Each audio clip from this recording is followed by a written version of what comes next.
मानने के साथ साथ इनके अनुसार रहना भी जरूरी है। इनके अनुसार रहना जरूरी इसलिए है क्योंकि यही दवा का काम करते हैं, यही जहर का काम करते हैं। सबके घर का डिजाइन अलग अलग है।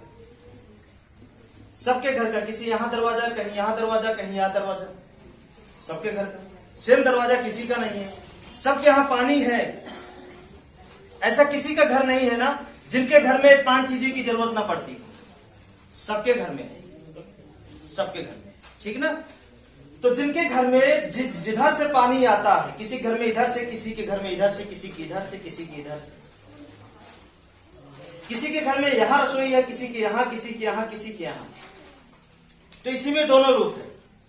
जिसके घर में जिधर से पानी आता है उस क्वालिटी का वो मर्ज अपने आप बनना शुरू हो जाता है, अपने आप बनना शुरू हो जाता है। जैसे जैसे जहां पे धूप नहीं लग रही है वहां पे कोई पेड़ लगा दीजिए, वो क्या पेड़ रोगी होगा या स्वस्थ होगा? रोगी, विकास नहीं होगा। ठीक, हम आप भी एक पेड़ है। पेड़ में हमारे में कोई अंतर नहीं है। 5 तत्व उसको चाहिए, 5 तत्व हमको चाहिए। हमारे शरीर में अगर सही एनर्जी नहीं मिली तो हमारी शरीर अपने आप खराब होना शुरू हो जाएगी। सही ऊर्जा, सही दिशा से, सही हवा, सही पानी अगर हमारे शरीर में नहीं मिला, और इसका कनेक्शन घर से क्यों है? घर से कनेक्शन ना रहे, इसका नहीं रहता। अगर आप जो है घर, मतलब बिना घर के मकान में, मतलब बिना घर के आप रहते तो तब ये किसी भी प्रकार की गलत ऊर्जा आपको नहीं लगती। आप घर बना के गलती से हो सकता है सही ऊर्जा रोक देते हैं, गलत ऊर्जा लेना शुरू कर देते हैं और बेघर हो जाते हैं, तो आप सही ऊर्जा हमेशा मिलता रहेगा। आप कभी अस्पताल नहीं जाना पड़ेगा। उदाहरण के तौर पे जितने भी जानवर, पशु पक्षी हैं या पालतू जानवर हैं या बिना पालतू जानवर हैं, आप ध्यान से समझिए, वही जानवर बीमार होते हुए आपको मिलेंगे जो जानवर का आकार है रहने का। जो जानवर इंसान से दूर हैं उनके लिए कोई डॉक्टर नहीं है, कोई हॉस्पिटल नहीं है, उनके लिए कोई ओझा नहीं है और कोई मंदिर नहीं। हाँ, वो स्वस्थ है। जितने जानवर इंसान से दूर हैं, आप चेक करिए, नजरों से देखिए, और जितने जानवर इंसान के करीब में जैसे आए वैसे उनकी बीमारी शुरू। क्योंकि हम मकान बनाते हैं ना, मकान में कहीं ना कहीं गलती से, अनजाने में सही ऊर्जा रोक देते हैं। गलत ऊर्जा के शिकार हम उसमें 12 घंटा सो रहे हैं तो गलत ऊर्जा आ रही है, आ रही है, आ रही है। 1 दिन लगी, 2 दिन लगी, 3 दिन लगी, 4 दिन लगी, 1 महीना, 2 महीना, 1 साल, 2 साल, और धीरे धीरे ग्रसित होना शुरू हो जाती है। किसी के घर में ज्यादा गलत ऊर्जा आ रही है, तुरंत हावी हो जाती है। किसी के घर में एकदम गलत ऊर्जा आती है, एकदम निपटा देती है, उस घर में सबको निपटा देती है, खत्म कर देती है। ध्यान से समझिएगा, है ना। तो इसको हमें सही करना है, प्रकृति के अनुसार रहना जरूरी है। अगर इसके अनुसार हम नहीं रहे तो हमारे घर में बीमारी जन्म लेती रहेगी, और बीमारी किसी और कारण से लेगी। हम उसका इलाज डॉक्टर से करवाएंगे, ओझा से करवाएंगे, या बोलेंगे पिछले जन्म का, अगले जन्म का पाप पुण्य है, या कुछ भी बोल सकते हैं। ठीक है, उसको हम कुछ भी बोल सकते हैं कि अगला जन्म, पिछला जन्म, ये जन्म, वो जन्म, या ऐसा वैसा, क्योंकि वो सब कुछ उसी ऊर्जाओं के कारण होता है। उदाहरण के तौर पे जैसे देखिए, टीवी सबके घर में लगभग है। छतरी कहां रहती है? बाहर। ठीक है, टीवी घर के अंदर। अब बताइए, छतरी की दिशा अगर टेढ़ी कर दी जाए तो टीवी कितना भी ओरिजिनल रहे, क्या वो चल सकती है? चित्र आ सकता है? कभी नहीं आ सकता। क्यों नहीं आ सकता?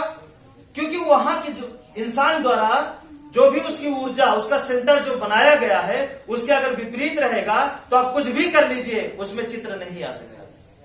तो ठीक उसी तरीके से प्रकृति की इसी में आधी ऊर्जा जो जन्म को देती है, मतलब जीवन को चलाती है, और आधी ऊर्जा जो जीवन को नाश करती है। मतलब बीमारी के द्वारा कैसो न कैसो ग्रसित किए रहती है आधी ऊर्जा, और आधी ऊर्जा जो स्वस्थ मतलब हमें कीटाणु रहित होती है, मतलब उसमें कीटाणु नहीं रहते हैं, आधी ऊर्जा में कीटाणु रहते हैं। ठीक है, तो उसी तरीके से हमारा घर है, जब घर हमें प्रकृति के हिसाब से नहीं रहेगा, सारी चीजें हमें अगर प्रकृति के हिसाब से नहीं मिलेगी, तो उसमें रहने वाले व्यक्ति हैं टीवी, और घर क्या है, डिश है, एंटीना है घर, रहने वाले व्यक्ति हैं टीवी, घर की दिशा गड़बड़, टीवी में चित्र फिर नहीं आएगा। फिर चाहे कितने इंजीनियर मैकेनिक बुलाते रहिए टीवी बनवाने के लिए, टीवी ही चेंज कर दीजिए, कोई फर्क नहीं पड़ने वाला। और वही हो रहा है लोगों के साथ। अब इसको यहां पे छोड़ के वहां पे चले गए हैं, कहां पे, अपने द्वारा भगवान को बनाए हुए मानने में। और सजा कौन दे रहा है, ये दे रहा है। सच ये है, इसका प्रैक्टिकल आप कर सकते हैं, हम प्रैक्टिकल करा सकते हैं, चाहे किसी और को, चाहे अपने आप खुद करिए। आप इसके अनुसार घर सही करिए, फिर देखिए आपको सुख शांति संतोष कैसे मिलता है। अब ये बरकरार रहे आपके जीवन में लंबे समय तक, तो आप अगला कदम आपको और उठाना है। लंबे समय तक अगर बरकरार रहे, आप चाहते हैं कि सुख आपके जीवन में बना रहे, तो आप इसके साथ रहने के मतलब इसके रहने के साथ साथ आपको क्या करना है, कर्म। कर्म, क्योंकि कर्म में प्रकृति खुद बंधी है, और सारे जीव जंतु को कर्म अपने कर्मों में बांधी है। ऐसा कौन सा जीव है जो कर्म से नहीं बंधा? जीवन है तो कर्म है, कर्मों से छुटकारा आप नहीं ले सकते, चाहे हम हो, चाहे आप हो, चाहे कोई भी हो दुनिया का, कर्मों से छुटकारा नहीं मिल सकता। आपको कर्म में तो बंधना ही पड़ेगा। बस आपको क्या करना है कि अपने कर्मों के द्वारा किसी को दुखी नहीं करना, बस। क्योंकि जिसको भी आप दुख देंगे वो सारे इन्हीं के बनाए हुए हैं, इन चीजों के पास है। जैसा करेंगे वैसा ही आपको फल देंगे, जैसा करेंगे वैसा आपको रिजल्ट देंगे। अब आपको क्या चाहिए वही करना शुरू कर दीजिए। फांसी चाहिए, मर्डर करिए। हाँ, गाली चाहिए, गाली दीजिए। थप्पड़ चाहिए, थप्पड़ दीजिए। जो चाहिए वही मिलेगा। आप उसी तरीके से दुखी करेंगे तो कोई करे या ना करे, चाहे वो मान लीजिए हम किसी कमजोर व्यक्ति को दुखी करते हैं, असहाय है, मजबूर है, तो वो तो आपको नहीं कर पाएगा, लेकिन आपके पीछे एक शक्ति लगी है ना, ये तो देख रही है, तो दुखी करने के लिए आपको बेटे को ही जन्म दे देगी। चलो क्या करेंगे, उस कर्मों का परिणाम है, मिलना ही है। कर्म करे और फल ना मिले, ऐसा हो नहीं सकता। ऐसा चाचा जी हो नहीं सकता। कर्म करें और फल ना मिले, तो आपको जैसा फल चाहिए, तो फल लेने से पहले आप सोच लीजिए कि फला लेने से पहले हमें करना क्या है और किस तरीके का फल लेना चाहिए। जिस तरीके से फल आपको चाहिए उसी तरीके का कर्म आप करिए, बस।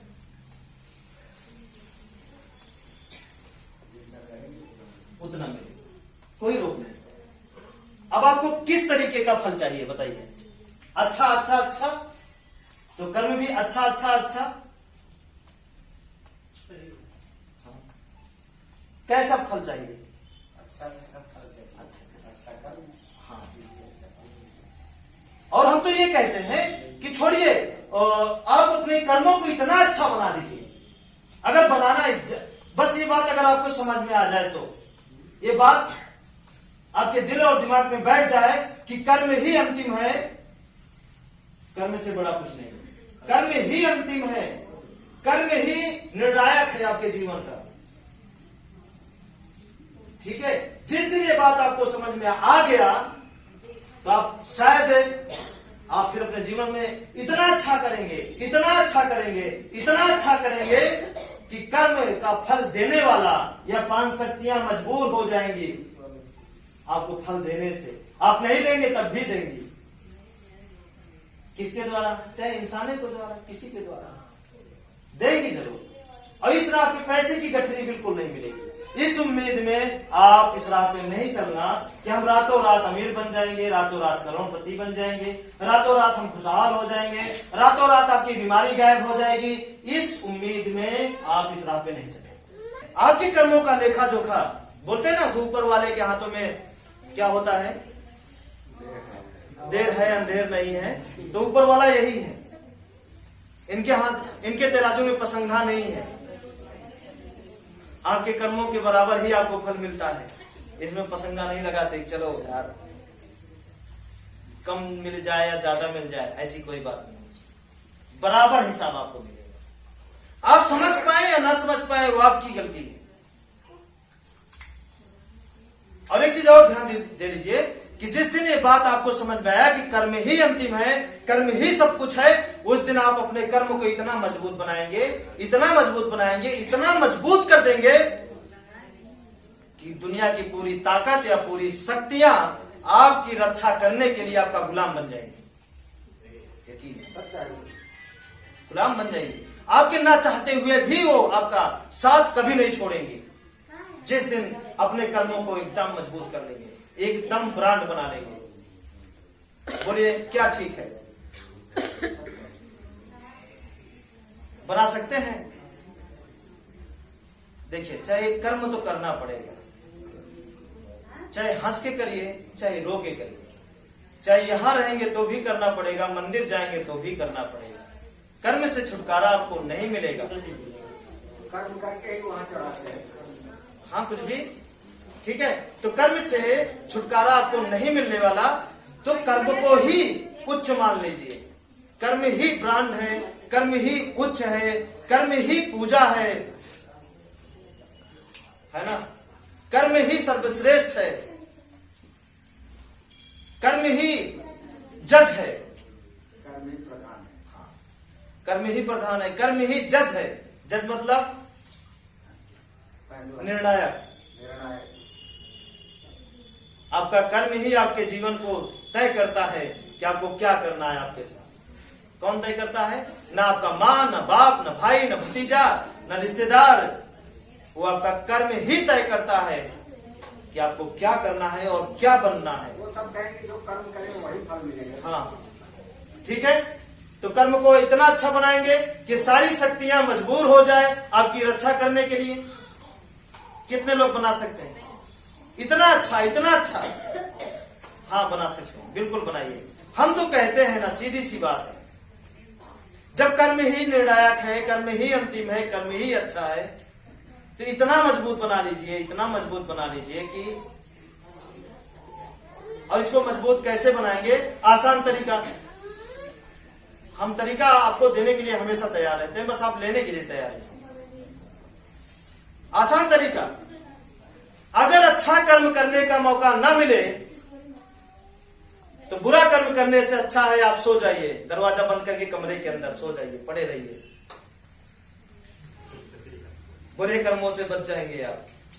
कम से कम जब तक सोए रहेंगे उसके बदले में आपको कुछ नहीं मिलेगा, ना अच्छा ना बुरा, जिस पर है ठहरे रहेंगे।